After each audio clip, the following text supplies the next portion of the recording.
Presented by Shanti Music. Presented by Albela Music.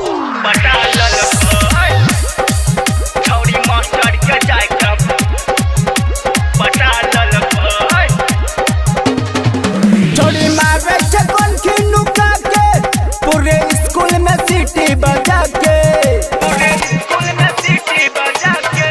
छोड़ी मारे छकन की लुका के पूरे स्कूल में सीटी बजा के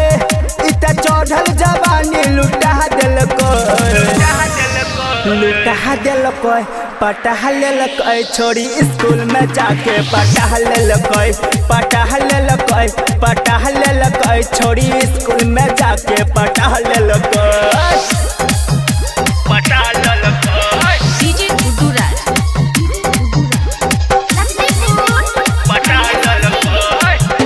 रोजे ठोरंगा से लेटर लिखै छै खिड़की से फेंकै छै मास्टर के दै छै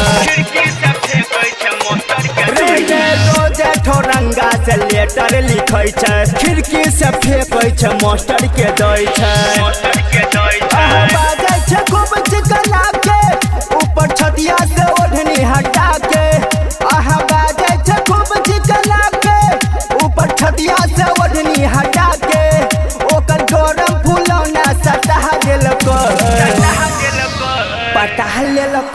पटा लेलको छोड़ी मास्टर के जाके पटा लेलको छोड़ी मास्टर के जाके पटा लेलको। Presented by Albela Recording Studio, Simla.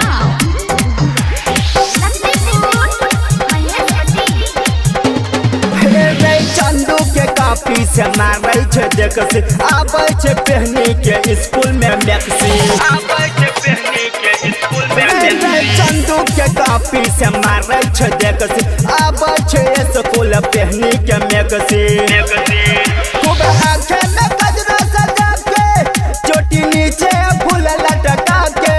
खूब आँखे में गजरा सजा के चोटी नीचे फूल लटका के अमिका के देखा दिलको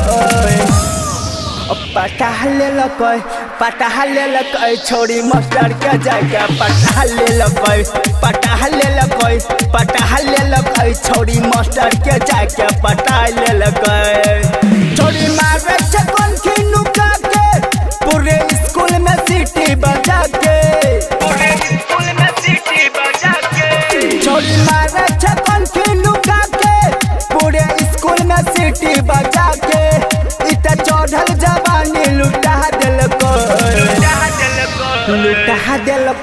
पटा लेलको छोड़ी स्कूल में जाके पटा लेलको छोड़ी स्कूल में जाके पटा लेलको। Presented by Shanti Music.